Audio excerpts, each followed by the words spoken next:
That shouldn't have taken a telecom guy that long to figure out. Okay. You want to start the meeting? Yep, we can do call to order. You're recording now? Yeah, it's been recording. Oh, that's great. Well, no, they'll trim it. So I'll have Tiffany trim when Okay. we start at 7:05. I'll have her Very start good. here. Welcome, everyone, to the Zoning Board of Adjustment meeting on March 15th at 7:05 p.m. This is a call to order for that meeting. Please join me in the Pledge of Allegiance. I pledge allegiance to the flag of the United States of America and to the republic for which it stands, one nation, under God, indivisible, with liberty and justice for all. Thank you. Could I have a roll call attendance of members, starting with Paul online, please? Paul Thibodeau present. Dre- There is a prod. Alexandra Samanko, present. Cheryl Hawkins, present. Tracy Hardikoff, present. Vanessa Price, Town Planner. John Huckham, zoning administrator. Thank you. So our first action item, I'm hoping our meeting tonight is fast and furious. Our first action item is to appoint a vice chair as the result of the retirement of our 2-decade-long public servant, George Bailey. So in reference to a vice chair, this person would function in my absence. Should I get hit by a turnip truck, although I don't think there's many of those these days, or in the absence where I cannot attend a meeting. I'm not sure if you would like to have a discussion about interest in this position. I nominate Paul Thibodeau. Okay, so okay. I nominate Cheryl Hawkins. Okay, you two. So I don't expect to be absent from these monthly meetings, so I don't think there'll be a lot to do. Now stop tossing softballs at each other. I think Cheryl typically has manna meals taking place on Wednesday nights, so there could come a time where an emergency comes up with that in support of community members. Understood. I would second Paul Thibodeau if he'd accept the nomination. I'll accept it. Thank you, Paul. Is everyone comfortable with that? Any discussion, comment? Okay. If there's no discussion, comments, or concerns, I would begin a roll call vote, beginning with Mr. LeBron. Yes. I say yes. Yes. Yes. Okay, and Hardikoff, yes, and Mr. Thibodeau, would you like to vote? Or would Oh, you yes, yes. Okay, so. I didn't realize we have- I had a vote in Yeah. that. So we have 5 in favor. You are now vice chair of the zoning board of adjustments for the town of Wow. Barrington. Thank you, Mr. Thibodeau, for accepting that nomination. Madam Chairman. Yes. I just wanted to recognize that we do have a new member. who Yes, was sworn can you in today. introduce? Yeah. So I don't know if you want to go by Alex or Alexandra. I generally go by Alex. Okay. Okay. She was sworn in today by Kim at the town clerk's office, and she is a full-time member. Excellent. So Good. thank you for volunteering. Welcome to the Yes. ZBA. Which Welcome, brings Alex. me to Mr. LaPrade. We don't have you as a regular seated member. Do you have interest in that? Because we would bring it before the select board. That's fine, but I don't know how long it's gonna be because of my situation. That's fine. Okay. So we will bring that before the select board. Their think- meeting is on the 20th. I thought he was already. Yeah, Nope. not yet. Okay. Oh, We- okay, because you- they were clarifying alternates during the vote. I was there Yeah. and they did not specifically identify you as. Okay. Yeah. We will check on whether, so I sat through the March 6th meeting where they renewed you, but I do not know if they identified you as a regular or alternate, but it's important because there comes a time where I would have to like say, functioning as a regular seated member, so. I did submit the application Oh. that Vanessa sent. Mhm. Excellent, so then I Full think, member. we're all Did set you then. submit it as an alternate, as a full member? Okay, I don't we'll look believe it at was an alternate, but I thought you Excellent. filled it out as an alternate. So I thought we asked you and you said you wanted to just stay an alternate. I Well, thought. let's see what we'll see what paperwork says. I know that, Whatever you wanna do. yes, excellent. We'll take some steps there. either just to investigate or to make that change, but for Yeah. tonight, you will be functioning as regular seated member, not an alternate. Okay, before us is a request for extension for 251-61-GR/DSDAO or 0 -17-ZBA-EXT3. Brought to us from owners Stephen and Pamela Lindsay, Revocable Trust. It's a request by the applicant for a variance from Article 10 Wireless Communications 10.4, 0.3 and 10.4, Section 5, dimensional requirements to construct a 150-foot tall wireless communications facility that would be surrounded by a fence located 60 feet from wetlands located on Bumford Road, map 251, lot 64, in a general residential zoned area. This residence was granted on April 19th, 2017. It was withdrawn on May 23rd of 2017. That would be, so 10.4 parentheses 3 variance was granted. Yes, The variance 10.4 parentheses 5 was the withdrawn. and we're asking for that to be considered tonight. To continue with the Both? language that was previously went on, I asked the applicant, they wanted to keep the language the same. So I said basically, because it's not a change from the original application, the variance that they're looking to ask for extension for is essentially 10.4 parentheses 3, which is the one that they were granted in 2017. Are you 2019, also, as an 2021. applicant, requesting that we review 10.4, section 5 as well? I'm sorry, can you unmute yourself? Just want to move your mouse over the screen and, Hopefully we didn't start that all over again. Sorry about that. are you? We are seeking just, I'm sorry, let me pull that 10.4, document up again, section just 3. 10.4 parentheses 3. Parenthesis 5 was actually revoked withdrawn because we reconfigured the tower to move outside of the 75-foot buffer. So the variance was no longer required.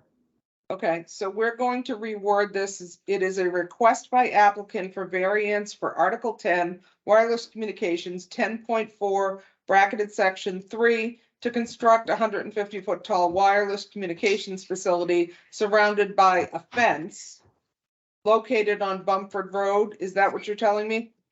Correct. That is correct. Okay. So I'm going to strike as part of your variance continuation or extension request, the located 60 feet from wetlands. Is that appropriate? Yes.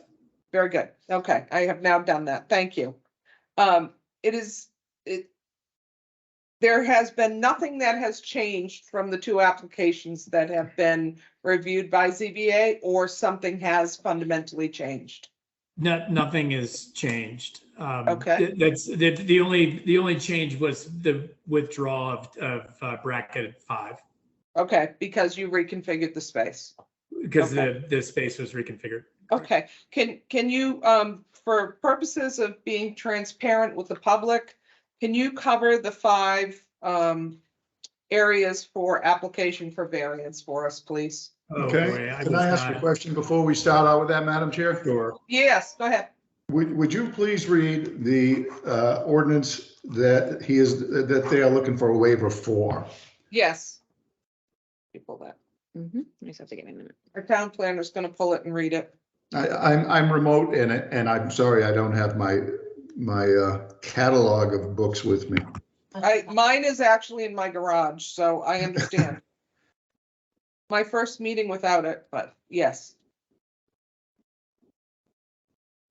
Did we resend to the abutters as well? Yes, We did. got one letter that came of support. Yes.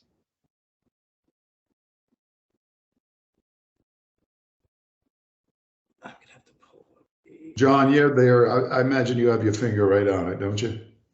I didn't bring my book in because I didn't think this case was gonna require anything because it was so straightforward. Okay, so Here it is.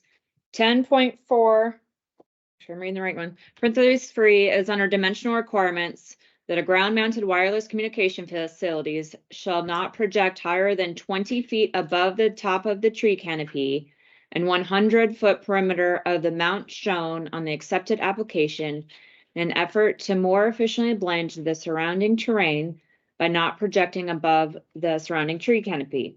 The measurement will begin from the cleared area of the accepted application plan.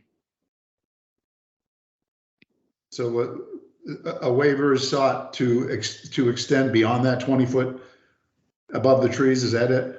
Well, it's been 5 years. Maybe they've grown since then, but that is what was requested. Yeah, Paul, the understanding is there's gonna be multiple antennas on it. So Yeah. they needed, so the lower antenna would clear the tree canopy so it would work. That was the concept behind it. It's Mhm. not just the very peak antenna. It's gonna be all of them have to be above to work. So how high above the tree canopy are we now? Is the request for? I can pull the drawings up. Well, the tower is to be is to be 150 feet. 150. 150. Yes. That, okay. I think that's really all I need to know. Okay. Any other questions before he presents the 5 criteria? Go ahead. Well, real quickly, and under said requested extension, and maybe I don't understand. They want it further extended for 2 years ending April 27th of next year. Is that correct? That would be 1 year. Right. They've already got their permit. I issued their permit. Planning board. And in my mind, I think that once they I got have the it on here permit, too. they vested, so they really wouldn't need the extension. But they didn't want to get halfway through construction and then worry about the variance going away, so it would affect it. So just to make everything all clean, they wanted to get the variance now before they started building, so they can be sure the tower is complete before the variance runs out. Understood. Okay. So on From their April. actual submitted application for the extension, it does read 2025. Okay. Okay. Yeah. Okay, so any other questions, folks? Could you read the 5 criteria under which you're requesting the variance to begin with, please? Yes, you'll have to bear with me. I'm trying to find the original application that would have outlined those. I have that up in front of me. I have a copy of the original one. I can maybe go from that as well. Yeah. Oops, this is the right one.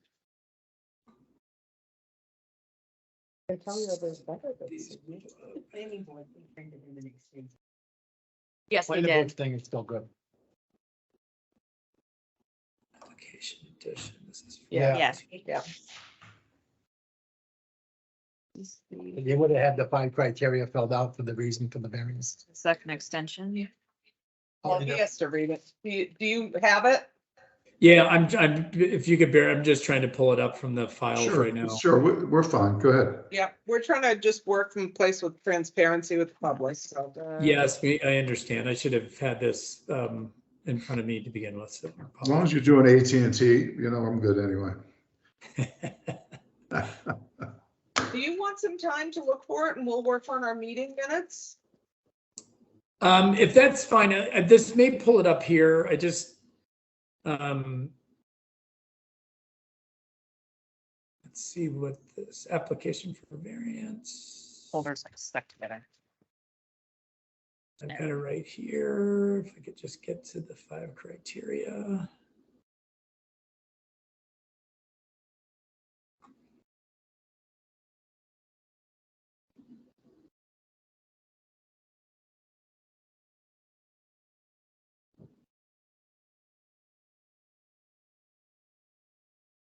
Application agreement.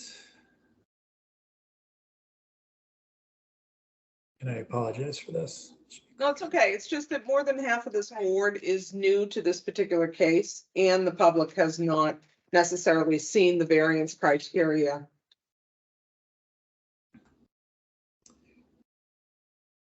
Vanessa, would you hand I'm scrolling through it right now. Yep. It's the criteria here. Do you know what page? So I'm looking through Be in his application. this is that right here, but I don't know how to describe where he What can page do you think? find it. Temporary wireless communication Looks city like plan, he- all districts. I can, See his narrative for all 5 criteria. I can, It's page 12 of your original application from 2017. If you want to give a second, I can go scan it for you. Bonding, hang on one second. I have the application up. Okay. Do you want to take a Page look at it? 12. That's what. This does not look like the appropriate page. So actually it begins. Yeah, it says page 12 upper. Well, that's where it starts, and then that criteria begins on. Planning board granted me relief to put this 150 foot. Yeah, that's how it was designed to break in the middle, Yeah, so two it would fall down, and so one. it wouldn't extend out past the fence. Maybe one is a lot. Here we go. Page. We don't want cell phone access, that's the. Right here, literal enforcement. So page 13, if you just start to read page 13 through page 18. 3, 4.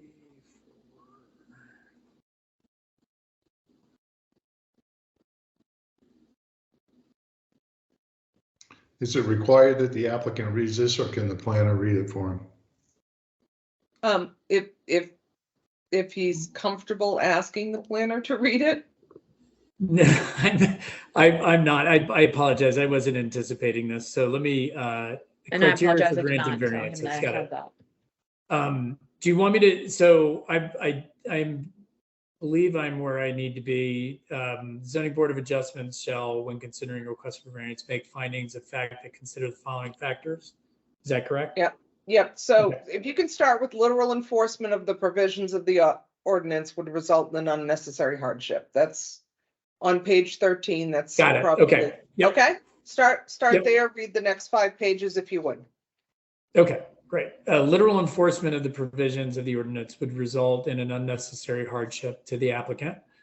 As the plans indicate, the proposed facility has been designed to accommodate the antennas of at least 4 wireless broadband co-locators.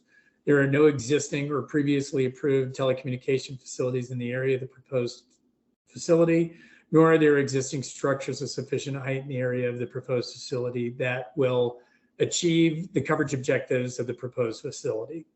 The facility has been situated on the property in such a way to achieve the objectives of the ordinance by minimizing the visibility from abutting landowners as much as possible. This is the fun part.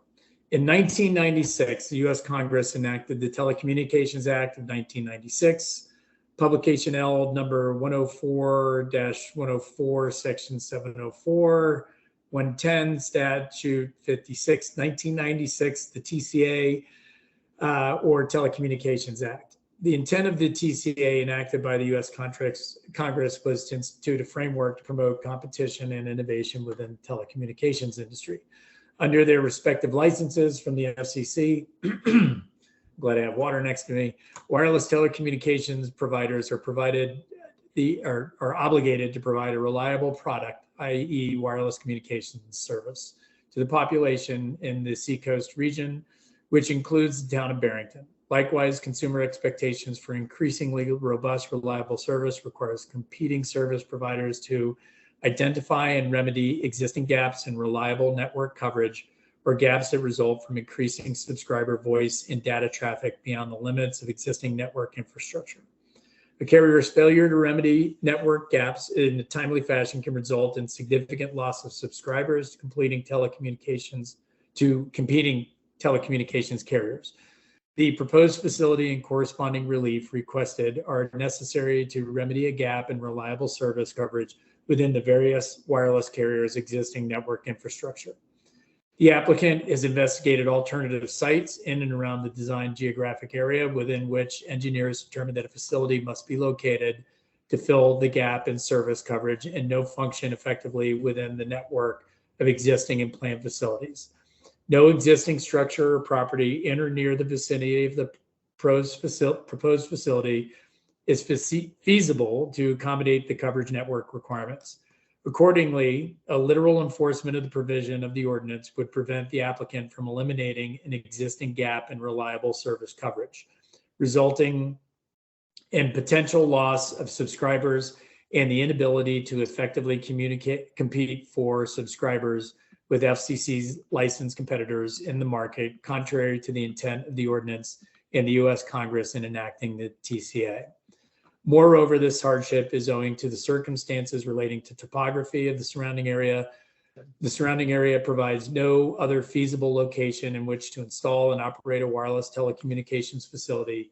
Existing structures and buildings in the area are insufficient in height to allow wireless carriers to operate thereon and provide adequate coverage to this significant gap in its network. The property provides a unique opportunity, given the location, area, topography, surrounding facility, to satisfy the coverage objective and minimize any adverse visual impacts of the surrounding area.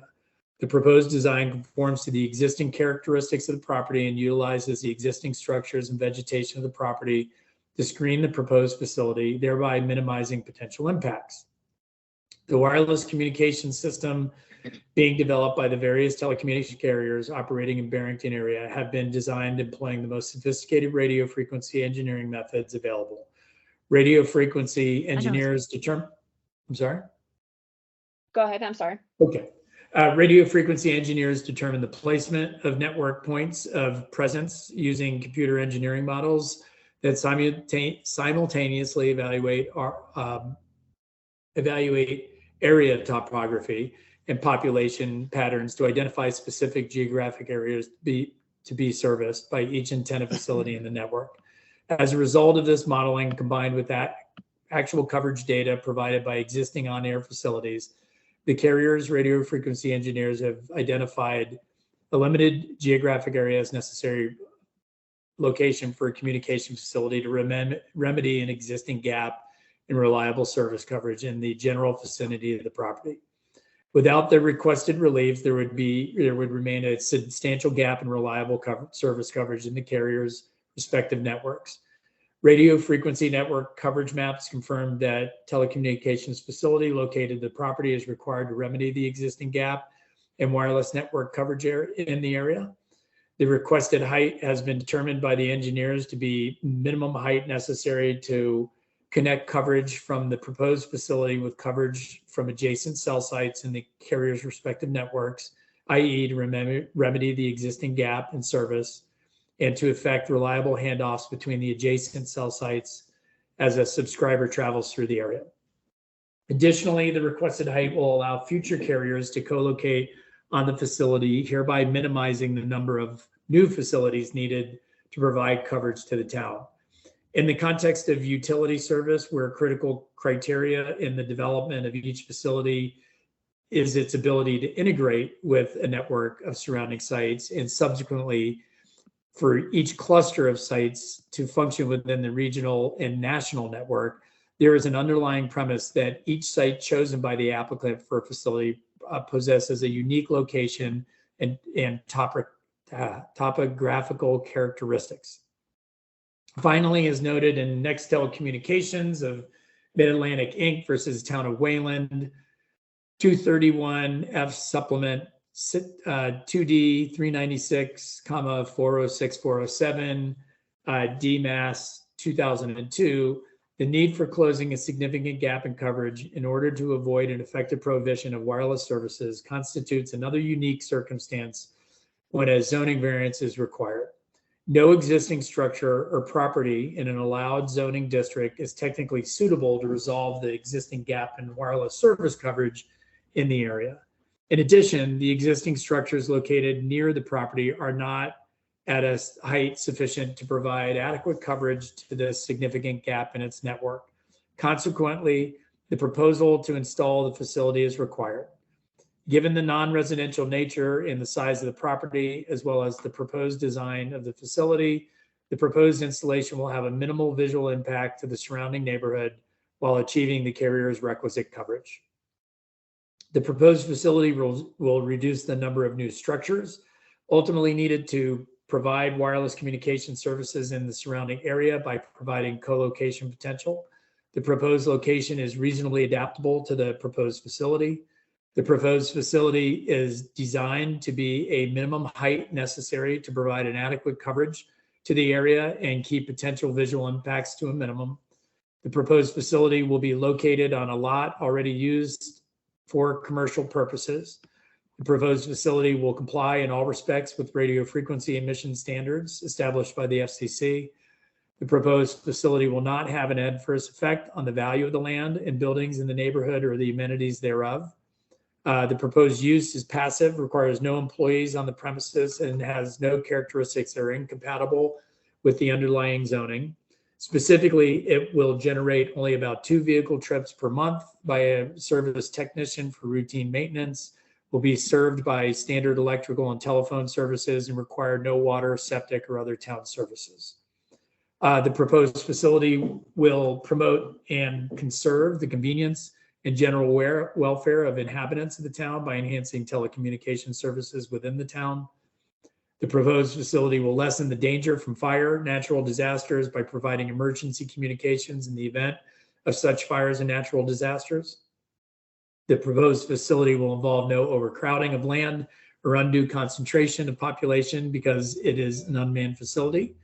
The proposed facility will preserve and increase the amenities of the town by enhancing telecommunication services. The proposed facility will involve no adverse effects on public and private water supplies, and indeed will utilize no water at all. The proposed facility will facilitate the adequate provision of the transportation by improving mobile telecommunication for business personnel and emergency uses. The proposed facility will involve no adverse effect on drainage, school parks, open space, or other public requirements. The proposed facility will involve no excessive noise or pollution to the environment. The proposed facility will have no adverse effect on historic sites, and the proposed facility will be an appropriate use of land within the town. Due to the unique size, shape, location, and elevation of the subject property and the topography of the surrounding areas, as well as the existing commercial use of the property, unique circumstances existing to justify the granting of the requested variances. Moreover, applicant's proposed facility will have no impact to adjoining properties in the surrounding neighborhood, in that the proposed facility will produce no objectionable noise, glare, dust, smoke, fumes, odors, or effluent, and will not have any impact on traffic or circulation. Accordingly, hardship exists, which is inherent in the land in question. No fair and substantial relationship exists between the general public purposes of the ordinance provision and the specific application of that provision on the property, and the proposed use is a reasonable one. 2, granting the variance would be consistent with the spirit of the ordinance. The proposed facility was designed to fulfill the stated goal of the town of Barrington zoning ordinance regulating wireless communication facilities as much as possible. The location of the proposed facility is a large commercially used parcel. However, the facility will be located on a previously undisturbed portion of the property with ample vegetative buffer. As a wireless infrastructure developer, Varsity, now Everest Infrastructure, encourages a co-location. Varsity was a previous applicant, which was acquired by Everest in 2018, just a point of reference.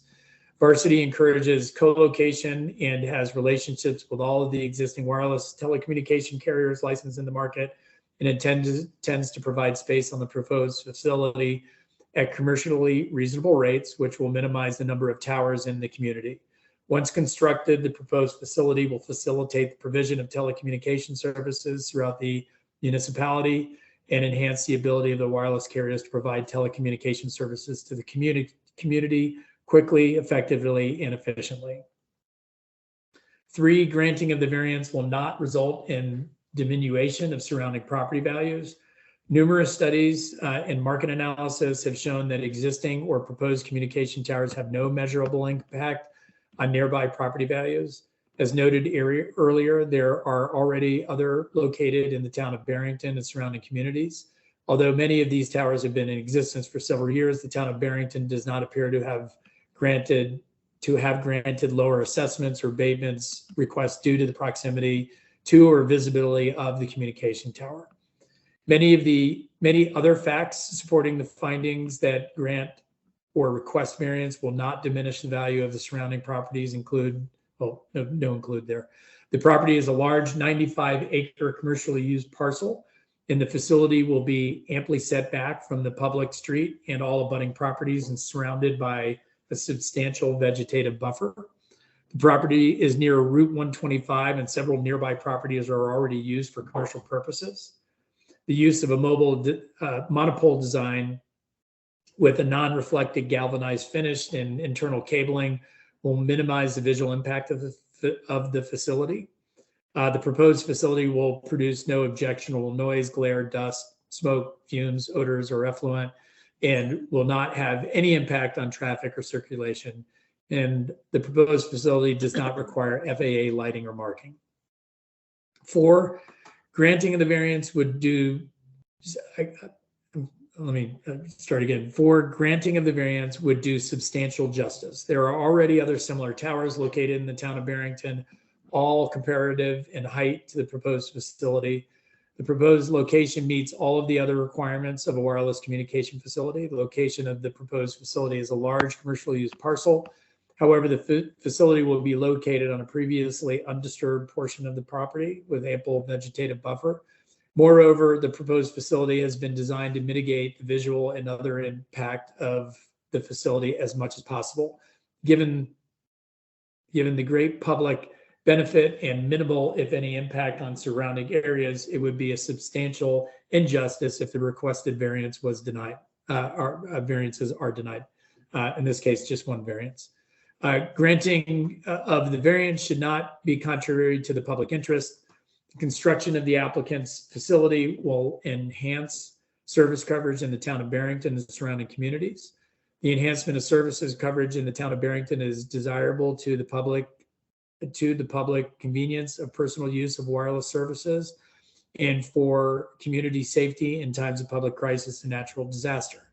Wireless communications service is also provide convenience to residents and is an attractive feature and service to businesses. In addition, the requested use at this location will not result in a change in the appearance of the surrounding neighborhoods. The use is passive in nature and will not generate any traffic, smoke, dust, heat, glare, discharge of noxious substances, nor will it pollute waterways or groundwater. Once constructed, the facility will comply with all applicable local, state, and federal safety regulations. Moreover, and most importantly, the proposed facility will promote and conserve the convenience and general welfare of the inhabitants of the town of Barrington by enhancing telecommunication services with the town. The proposed facility will lessen the danger from fire, natural disasters by providing emergency communications in the event of such fires and natural disasters. The proposed facility will preserve and increase the amenities of the town by enhancing telecommunication services. The proposed facility will facilitate the adequate provision of transportation by improving mobile telecommunications for business, personnel, and emergency uses. Should I continue through criteria for site plan approval? I think that. No. Okay, thank you for doing that. Can I add one thing? I will never be hired for Audible book reading at this point. Any questions, comments, concerns? I have one question. Okay, you mentioned potentially just 2 site visits per month. The road for Bumford Road that currently exists does not extend to this parcel. I realize that the owner of parcel 65 is the same owner of parcel 64, but is there deeded access to cross 65 to gain access to this piece of property?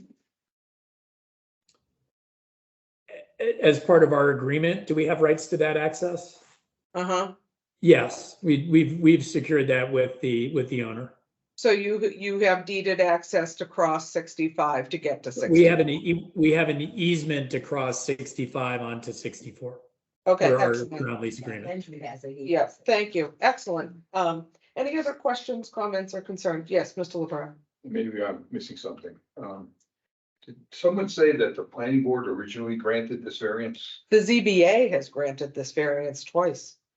Right, but the planning board did not? The planning board has granting a variance? No. the Planning board has approved the this site. application so that it could be Plan. built.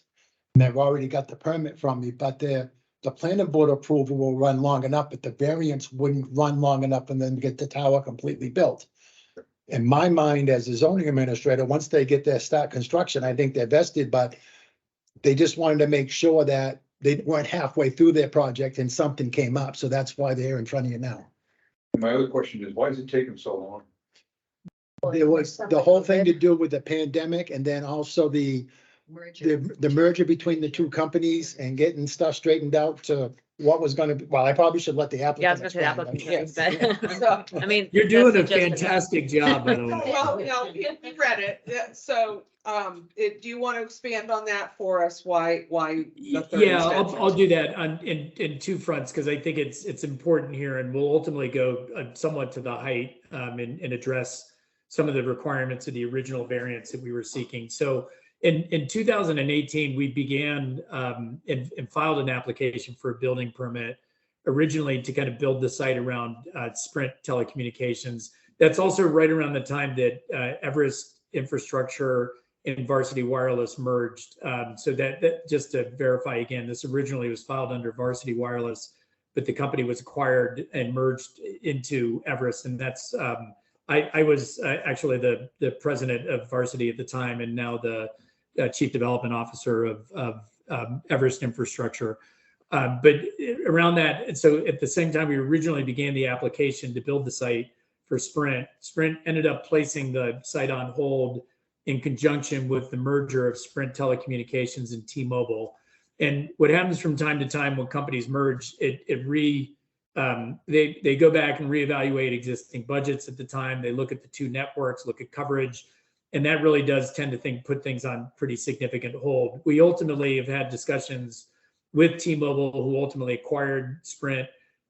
This isn't in the current budget year. In fact, we spoke to this a little bit at the planning board when we did the extension of the original planning board approval back in October, which I believe was the 22nd of October is what the approval date was. We were having some additional discussions with those groups about what their timing would be for budget years. It didn't happen to be this budget year, but since then, in the beginning, the late stages of December and early part of January, we were contacted by a separate national wireless operator who were in the final stages of finishing up an agreement for. Ultimately, they'll be filing an application with the town for their proposed use of the tower once completed. So that we should be expecting to see that. But so speaking to the reason why it takes so long, pandemic does have a big part of it. The merger between Sprint and T-Mobile certainly threw some of their budgets into a bit of disarray. And as we always anticipated, over time, more carriers would come to the site, and that's what we're starting to see now. So this is it's not T-Mobile. I've been asked until the agreement's finalized not to publicly state it, but that should happen here very shortly. But it is a nationally recognized carrier. You guys can probably guess with a coin flip of which of the other two it is. But that timing is really just a function of their budgets and when they ultimately come to market. To the question as to why we're looking to extend it, the board members explaining earlier, we filed the application. We have the building permit ready to pull. We tend to, usually at the guidance of most communities, not start building a tower until we know we have an executed anchor tenant to move forward with the site, because nobody wants a tower up in the air without a tenant to use it. So at an abundance of precaution, that's why we're here tonight, to kind of seek the extension to give some additional time in case there's any bumps in the process of getting the lease finalized. If it goes outside of April, which we don't anticipate it will, ideally we'll be looking to commence installation. We've identified our contractor. We've gotten requotes for the steel price. We expect to probably in the next 30 days move that forward. However, just in case that delays a little bit, we wanted to just give ourselves some additional protections. We weren't just pulling a building permit to kind of start the, to extend the zoning hearing, the zoning variance. Very If good. that helps answer that. That's a good question. Any other questions? Comments, concerns? Mr. Thibodeau, any questions, comments, concerns? Not, I have some questions, but it doesn't relate to what they're doing. So Okay. I think I'll just Google the questions that I have. Okay, so, one public comment was submitted You just have and, to formally open public comment. oh, sorry, let me formally open public comment, since the room is empty unless. There's nobody online. Someone Well, on this board would online. like to comment as a member of, Barrington's residents. I don't think we have that. So I'm going to just let you know, we received, one notification from a William Carlson, who has indicated he has no objection, nor does his wife, to allowing the continuance or extension of this variance. Anyone online? I don't see anyone there to comment either, so I'm going to close public comment on this. And at this time, make a motion that we approve the extension of 251-64 GR/SDA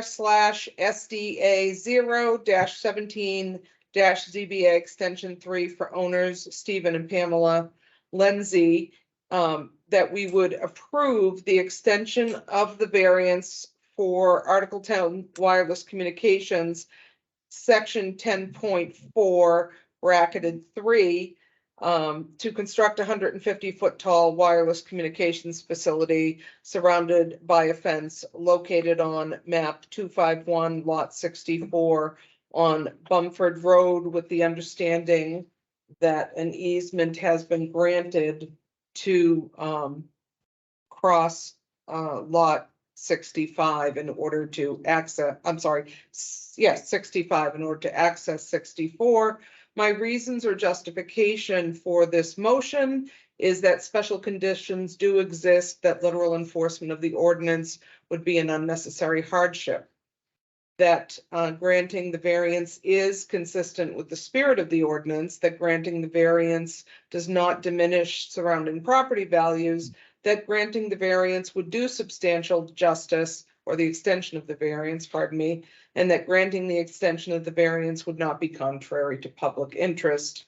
In fact, may actually be a positive thing for the residents of the town. Do I have a second to that very long motion? Thank you, Mr. LaBrosse. Could I have a roll call vote beginning online with Mr. Thibodeau? I vote yay. Yes. Yes. Yes. And yay, yes. So your motion for extension to 2025 has passed. Thank you very much. I appreciate your time and patience with my reading. We Thank look you. forward Good to job.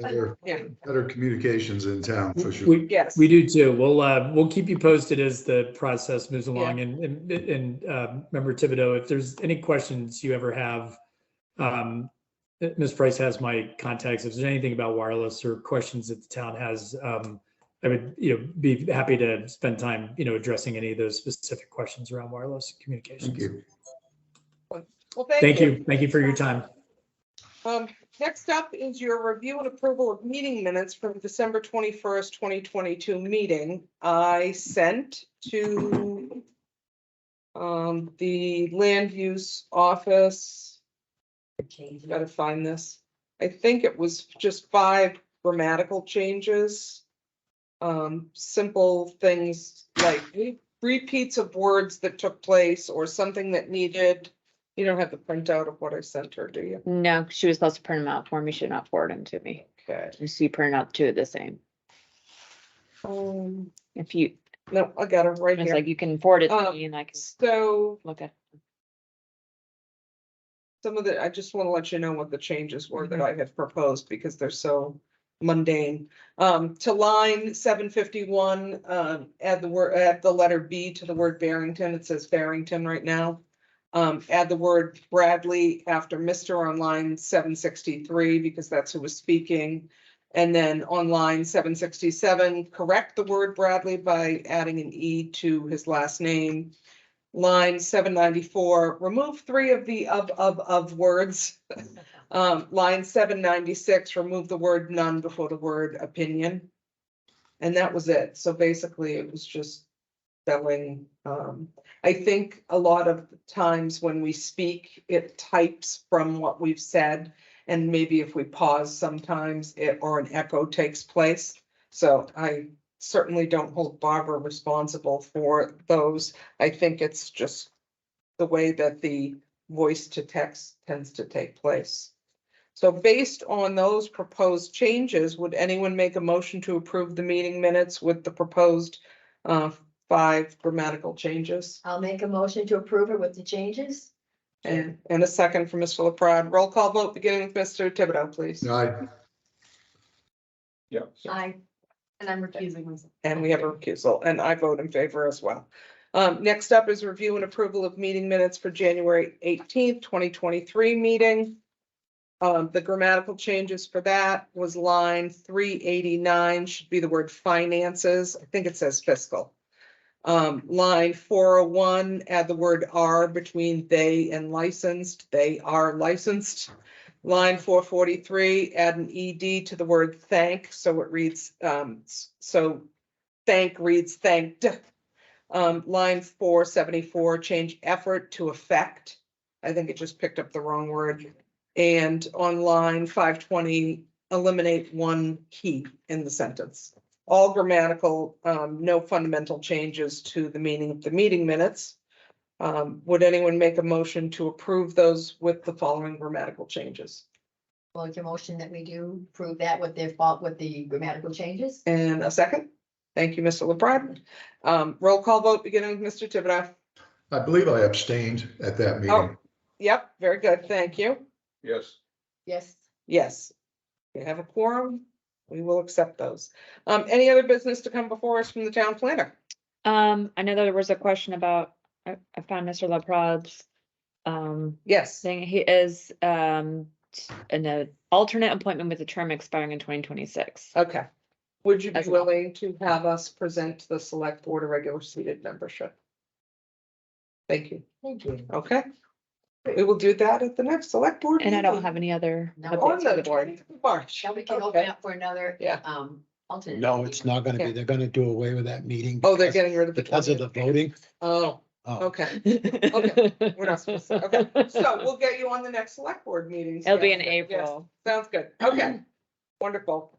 Motion to adjourn. I'll make a motion to adjourn. Second. All those in favor? Aye. Aye. Aye. Yeah. Thank you.